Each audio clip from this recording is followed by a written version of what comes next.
Okay. Meredith, Stanley. we have notes. That's right. That's the name of our podcast. Is it? Yeah. Well, I've been getting it right for the last I know. 4 weeks It took now. us definitely 5 episodes to get it right. Yes, mostly, no. She had it right from day one. I was screwing it up. There was a lot of consideration here, but what is We Have Notes, this podcast that we are introducing here with this pre-Oscars extravaganza of opinion? I am so excited about these 12 mostly white nominees. We Have Notes is a podcast where we watch the top grossing movies from the year 2000 and we talk about them. Some of these movies we saw, some of these we have not. Most of them we do not remember, but we have lots of thoughts and we took lots of notes. And we don't really know exactly how we're picking these 20 movies. They are 20 of the biggest, most iconic movies of the year 2000, but I wouldn't say they're like all the highest grossing or all the most influential. They're mostly just the ones that we wanted to watch. Yeah. And I think this is a really important thing to know about this podcast is that we do have a lot of opinions, but we do not have any kind of education in film. But generally. we're millennials, so take our word as bond. And also, like, we just are good friends that like to talk a lot of shit. And drink wine and whiskey. Drink wine and whiskey while we're watching movies together. And this is an excellent excuse, I must say, to get together with you at least once a week and talk about things that we like and watch movies that, like, honestly, we're recording this trailer a little ways into having recorded the episodes. And there are a lot of movies in here that I didn't remember how much they meant to me at the time, or like whether that's how much I love them or the misconceptions that I had about them. But it's been so cool to go back and watch, and I think pretty funny. Yeah. There are some movies I would have never watched The Cell without you, Meredith. And I remember which I think is a tragedy. I've seen The Cell 100,000 times. Seriously, but like I remember when we were making the list and she insisted on The Cell and I was like, what's her problem? I know, and you really wanted Road Trip on there. Yes, and you were like, what's my problem? But I kind of get it now that we've watched it. And I don't now that I've watched it again. But then there's movies like Billy Elliot, which neither of us had seen, which is our first episode. That's amazing. I'm so glad I've seen that movie. You'll see in the episode the reasons why I would not have watched it before. Oh, yeah. I was misled. Yes. Take a listen. But then, like, Gladiator. Yes. Castaway. Yes. Crouching Tiger, Hidden Dragon. Crouching Tiger, Hidden Dragon. Some of these movies that came out 20 years ago where when you watch an old movie, you can tell it's aged, but these movies still look breathtaking and they're still amazing movies. And sometimes you'll see a movie, we'll watch a movie, and it makes you wonder, damn, have we lost a step? Yeah. Because this is really good. And then there are some movies that are just as bad as you thought they would be. Oh, yeah. And along the way, too, we're asking the question of, like, do these things hold up anymore? Yeah. Like, now that we ask certain questions about diversity in movies or how women are portrayed and things like that, you know, you can really see how far we've come in 20 years, which I've actually found really encouraging. Yeah. Like, that we find certain things ridiculous and we didn't before. Yeah. I don't know. It's made me feel kind of good. No, I'm with you with that. There will never be another 2000 version of Charlie's Angels made the way that it was made. Thank God. I would be clapping if we weren't recording. I'm just making barely any noise clapping my hands together. No white woman is popping out of a black man's body for a black... And if you don't remember that happening in Charlie's Angels in the year 2000, you should listen to that episode. By the way, that black man will not be wearing some random African garb, apparently. From which country in Africa? No one knows. You know, Africa. Yes. It's a country? Yes, of course, Sarah Palin. Anyway, that is We Have Notes. Yeah. We hope everybody really enjoys the Oscars this year. Yes. Who are you rooting for in the Oscars? I think La La Land is going to do really well this time. I cannot wait to see the entire cast of La La Land up on that stage. Yes. I think no other movie deserves it as much as they do. And sure, they should have gotten an Oscar 2 years ago. But they were robbed. Yeah, you know what? By Moonlight. Marilyn is gonna kill me. But so, like, obviously we're joking. My partner Marilyn, she was so upset when Moonlight beat La La Land. That you can't tell people that on the public edit point. This is Al Gore's internet. People are gonna know. Edit point. So many people were surprised when Moonlight beat La La Land, and I will tell you the truth about Moonlight. Moonlight was a good movie. Okay, I love that we just gave this whole disclaimer about how we don't know anything about movies, and you're about to tell us the truth about Moonlight. My true feelings about Moonlight.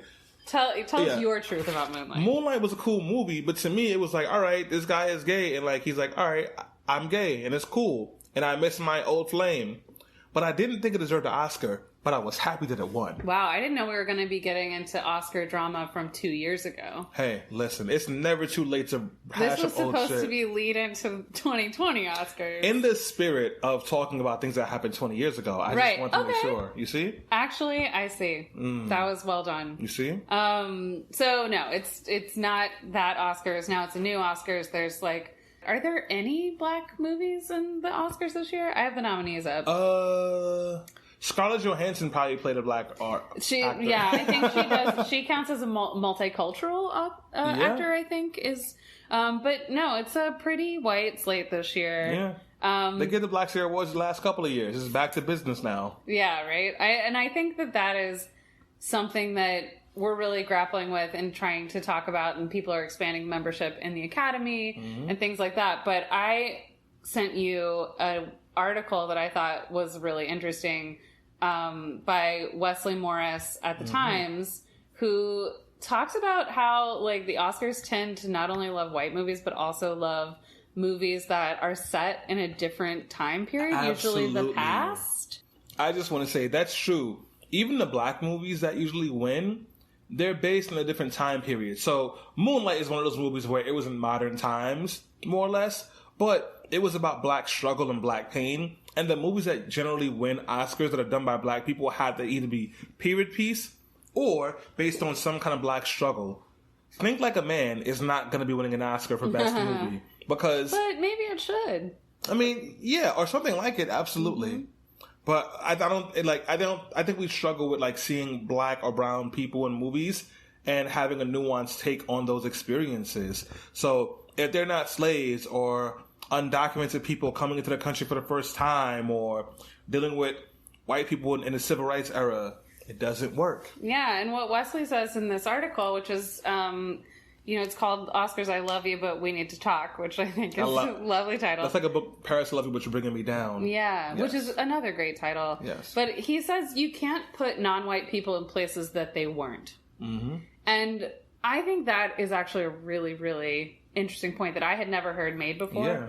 And you do tend to see, like, when we call something an Oscar movie, it tends to be, like, really serious, really epic in scope. It's often a war movie. It's like, it does have all these qualities, but something that I feel like I haven't heard called out before is that often all adds up to a historical movie. Yep. And it creates this environment where you can ignore race because, like, well, of course black people wouldn't have been in positions of power. It was the 50s. Yes. And that's a way to not really have to make movies that are thoughtful about our current world. Yeah. And something that I've noticed watching these old movies these movies from 20 years ago, so these old movies, is that they're much more likely to be an original screenplay that's set fairly close to the time period in which they were screened. Yep. And that just goes to show you that, like, these conversations weren't happening. Yeah. Because certainly in, like, 1995, when some of this stuff was being conceptualized, ostensibly we'd moved past a lot of, I'm using quote fingers, a lot of racism and sexism and all of this stuff. And you still see that pop up where it's a totally white cast or you have one person of color. Yep. And we call those things out. But it's not, like, we have to acknowledge the reality of things. But often it's kind of funny. Like, the lengths to which movies will go to not put any people of color in it, which is why when you get A Crouching Tiger, it's so incredibly cool. Yeah, it is. But, like, depending on who's doing it and how well it does, then you have to deal with the blowback of at least a period of time of, like, a whole bunch of non-Chinese or people from, like, the Asian diaspora trying to imitate that culture without much context. Yeah. And you do see that, too. I mean, we have on our website, the year 2000 was a great year for cultural appropriation. From bendies on people's heads to all sorts of other stuff, we really saw that people were kind of dipping in and out of whatever they wanted to dip in and out of. But it's been like this incredible snapshot back to a time when, like, I was 13, you were 14. Yeah. I think we've decided. Yeah. Yeah, like, so much felt so different then. And looking back and viewing it from this lens as an adult person. Yeah. from the artistic aspect of it to how it feels to watch it. It's just been like cool, and I'm really glad to get to do it with you. Me too. And this has been a blast doing with you. I can't wait to do more episodes. I am now, after doing this, I really want a Martin Scorsese type of movie, but based on like, I don't know, like The Bloods. Oh, Black I love that. That'd be hilarious, I think. If we could do like a quirky comedy movie. Although Spike Lee is like, wait a second. Yeah. That's my territory. Sorry, Spike, you haven't executed it just well enough, but you know, something that gives it like epic scope and treats it like with a real seriousness. But movies can be a snapshot of life, and movies are definitely a time capsule of where we were as a culture at certain times. And it's been really interesting to see where we were in the 2000s, what language we used, where our politics was, how we were trying to push the envelope. With Charlie's Angels, they were like, hey, look, women can do stuff. Right. See? Look at this man approving of it right here. And it falls short in these ways that were, like, it's all incremental. Yeah. And I think that can be frustrating sometimes, but if you take a long enough view, like going back and looking, some of this stuff is funny now because it would be so ridiculous to do it now. Like, it would never happen. Yep. And that's actually progress. Yeah.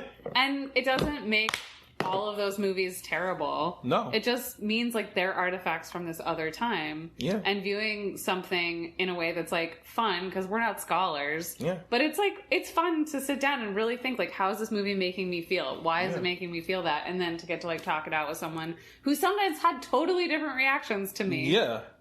To the same thing. Yeah. Or how it made you feel then as opposed to now. Because some movies we've seen, I loved when I was younger. And now I'm like, my God. I've been surprised at some of those. Yeah. Too. Yeah. So we are looking forward to you guys watching these, or listening to these. And watching the movies. What if we pulled a Rush Limbaugh, though, and we filmed ourselves recording these podcasts like those right-wing radio guys do? That's becoming a lot more prominent. So, you know, Rush Limbaugh was ahead of the curve. That's why he's got the Medal of Freedom. And on that note, we will never be filming these for video. I have a face for radio, and I want to keep it that way. I got a face for radio and a voice for silence, but here I am, guys. No, but it's going to be really fun. Actually, Stanley sings in some of our episodes, and I gotta say, it's pretty good.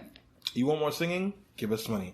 But no, guys, watch the movies, and we have a website. Meredith, what's the website? WeHaveNotesPod.com. Exactly. We're on Twitter and Instagram at WeHaveNotesPod.com. No, never mind. Not .com. No, .com. But also, I'm going to put it in my bio. Are you going to put it in your bio? Yeah, fuck yeah. And we're in the podcast bio on the different social media.